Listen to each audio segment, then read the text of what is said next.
Hello everyone, मैं हूँ doctor Ritu और ये है मेरे हड्डियों के डॉक्टर सौम्यजीत। आपका स्वागत करते हैं हमारे 5वें व्लॉग में of our Thailand trip documentary. इस वीडियो में हम निकल चुके हैं राहा आइलैंड या राशा आइलैंड और कोरल आइलैंड एक्सप्लोर करने के लिए। Another very beautiful sunny day. अपने पिछले आइलैंड हॉपिंग ट्रिप की तरह इस ट्रिप में भी हम पूरे एक्साइटमेंट के साथ अपने होटल नमाका रिसोर्ट से चलोंग बे की तरफ आए वाया अ मिनी बस। फिर ये था हमारा स्पीड बोट जो कि हमें लेके जा रहा था चलोंग बे से हमारा फर्स्ट डेस्टिनेशन जो कि था कोरल आइलैंड्स।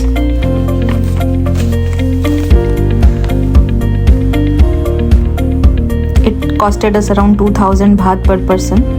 क्योंकि हम वीडियोस वगैरह करने के लिए अंडर वाटर डाइविंग के साथ वीडियोस लिया था, इसलिए इसका कॉस्ट थोड़ा ज़्यादा था। बट अगेन हम स्पीड बोट में आगे बैठना हमने इस बार प्रेफर किया। सनी डे बहुत ज़्यादा था बट बोट इतने स्पीड से चल रही थी कि हमें बिल्कुल भी गर्मी का एहसास नहीं हुआ। ओनली कुछ वापस आने के बाद हमें पता चला कि हम दोनों बुरी तरीके से टैन हो चुके हैं। But it was a very very exciting और बहुत ही मज़ेदार ट्रिप था। आगे बैठना ही सारा फन है।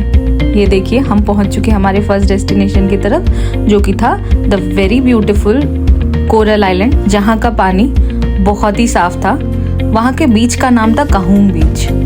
पानी मतलब ऐसे पूरी मछलियाँ नज़र आ रही थी, इतना ट्रांसपेरेंट था। जैसे कि हमारे प्रीवियस ट्रिप में हमारी टीम लीडर थी स्पाइसी, इस बार हमारी टीम लीडर का नाम था IC. I know it's to funny. ये बीच बहुत ही सुंदर था। पुराने बीचेस की तरह इस बीच में भी शैक्स थे जहाँ पे आप बैठ कर के एंजॉय कर सकते हो। हमने पूरा एंजॉय किया। यहाँ पे आप सन बेदिंग ले सकते हो।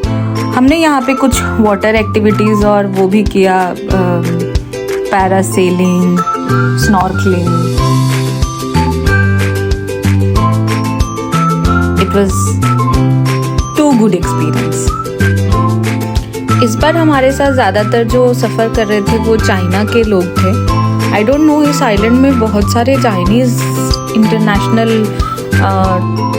टूरिस्ट ज़्यादा थे compare to from other countries. Indians तो सिर्फ हम दोनों ही थे। वहाँ पे हमने खूब सारी फ़ोटोज़ उठाई, बहुत सारा ड्रामा किया। फिर हम लोग चले गए स्नॉर्कलिंग करने और बस पानी में पड़े थे। लगभग हम इस आइलैंड में 1.5-2 घंटे हमने स्पेंड करे। स्नॉर्कलिंग के वक्त हम वीडियोस नहीं ले पाए बट ऐसे चलते चलते सफ़ेद ट्रांसपेरेंट मछलियाँ नज़र आ रही थी पानी के अंदर। येलो फिशेस भी थे। The sea was just magical from inside. हमने वहाँ बहुत सारा मस्ती किया। स्नॉर्कलिंग गियर वगैरह हमें फ्री में ही मिली थी ट्रिप के साथ। पिछले वाला जो टूरिस्ट पैकेज था, जिन्होंने टूरिस्ट ऑर्गेनाइजेशन था ओशन शील्ड नाम से, वो ज़्यादा बेटर था।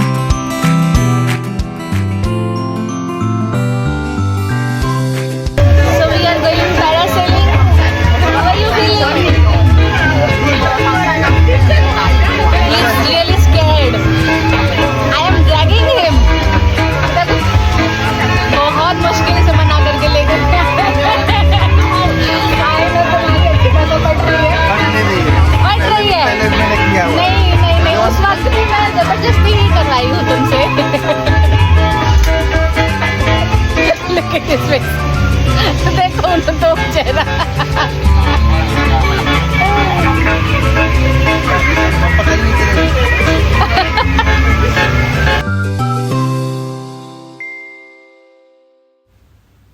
तो जैसा कि आप सब देख पा रहे हैं हम दोनों के चेहरों से, एक इंसान बहुत ही ज़्यादा एक्साइटेड है और एडवेंचर सीकर है जो कि हूँ मैं, और दूसरा इंसान बहुत ही ऐसे डरा हुआ है।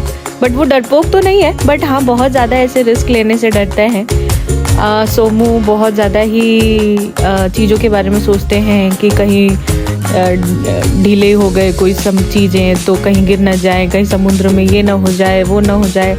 उनके बहुत सारे ऐसे प्रिजम्पशंस होते हैं, but anyway I always drag him to do such adventurous activities which I know later on he enjoys a lot and tells me कि तू नहीं बोलती तो मैं नहीं करता। बट या द पैरासेलिंग बिगिंस। ये नाइट, ये जो इन्होंने बांधा था मेरे चारों तरफ, ये बहुत ज़्यादा टाइट था कि मैं चल भी नहीं पा रही थी। I could hardly walk. फिर ये सब टंगा के थोड़े दूर तक दौड़ना होता है and they run along with you, और फिर आप निकल लेते हो उड़ने। और तो एक्सपीरियंस, ये मैं बोलूँगी नहीं एक्सपीरियंस, ये एक्सपीरियंस आप सब लोगों को करना ही है। देयर इज़ नो, मैंने बहुत ज़्यादा रिस्क नहीं है। आपके आगे बोट है, आप लाइफ जैकेट पहने हो और ऊपर से समुद्र और चारों तरफ के पहाड़ और बीच, इट्स जस्ट वाओ। मतलब these are some of the breathtaking moments of your life. ये बीच में एक बार डुबाते भी हैं पानी के अंदर, और पानी बहुत ही चिल्ड था और ऐसे बहुत ही ज़ोर ज़ोर की करंट चल रही थी। तो थोड़ा सा मुझे डर लगा कि कहीं मेरा थ्रेड, जो ऊपर से थ्रेड है पैराशूट का थ्रेड, वो इंटरमिंगल ट्वाइंग करके कहीं मैं समुद्र में ना गिर जाऊँ, क्योंकि ना मुझे ना सोमो को, किसी को भी स्विमिंग नहीं आती। ये चला दूसरा मिस सोमो। उसको पता नहीं क्यों ये सारी चीज़ें उतनी अच्छी नहीं लगी, क्योंकि बहुत ही कम टाइमिंग के लिए था, लगभग 1 या 2 मिनट के लिए ही था। हमें ये पैरासेलिंग पड़ा था कुछ 900 बात, 800 या 900 बात पड़ा था पर पर्सन। बट यहाँ पे कॉस्ट थोड़ा कम है कंपेयर टू पटोंग बीच। वहाँ पे 1500 बात पर पर्सन है, और वहाँ भीड़ भी बहुत होती है।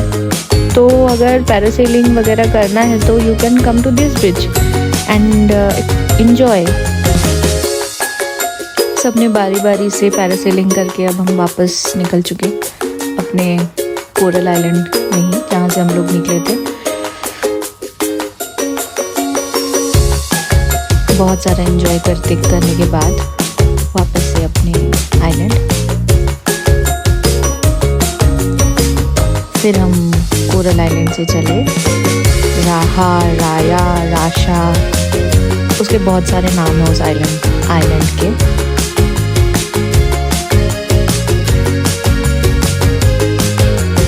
ये सनी डे में इतना खूबसूरत सा समुद्र के बीच में सफ़र।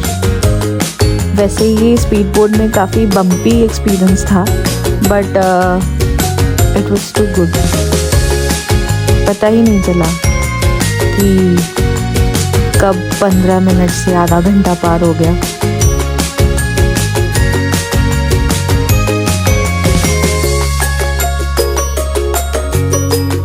Welcome to Racha island. ये आइलैंड बहुत ही आई कैची था, मतलब बहुत सुंदर था। यहाँ पे पानी का कलर भी ऐसे चेंज हो रहा था, from dark blue to light blue.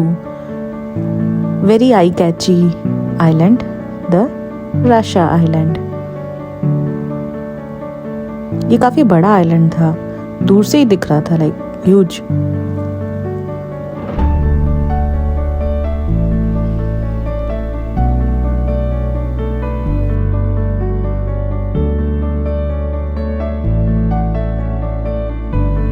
Island में उतरते ही हम ये ऐसे छोटे से ट्रक जैसी व्हीकल में बैठ करके हमें आइलैंड के उस तरफ ले जाया गया। सफ़र बहुत ही अगेन बम्पी था, ट्रैक्टर जैसा, माने ट्रैक्टर ही। बीच में तो बैल गाय भी थे। रास्ता काफ़ी ख़राब था, तो हम जा रहे थे रेस्टोरेंट की तरफ लंच करने। एक्चुअली इस आइलैंड हॉपिंग ट्रिप में बहुत सारे कंपनीज पहले राशा आइलैंड लेकर के आते हैं और बहुत सारी कंपनी पहले कोरल आइलैंड लेकर के आती है। तो हमारी जो कंपनी थी वो हमें पहले कोरल आइलैंड लेकर के गई, फिर राशा आइलैंड लेकर के आई। एनीवे, दोनों ही आइलैंड बहुत ही खूबसूरत था। यहाँ ये हमारा लंच का स्पॉट।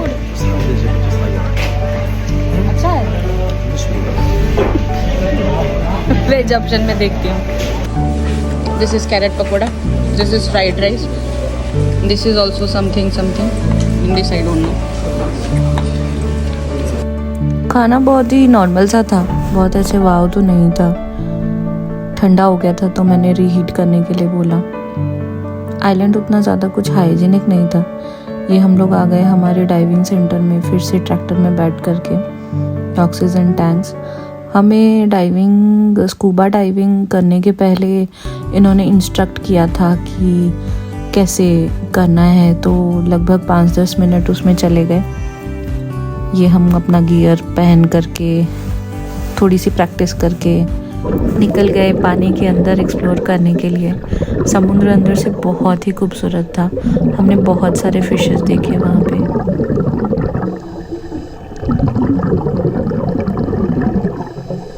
सोमू काफ़ी डीप गए थे अंदर, 6-7 मीटर तक. मैं उतना नहीं जा पाई.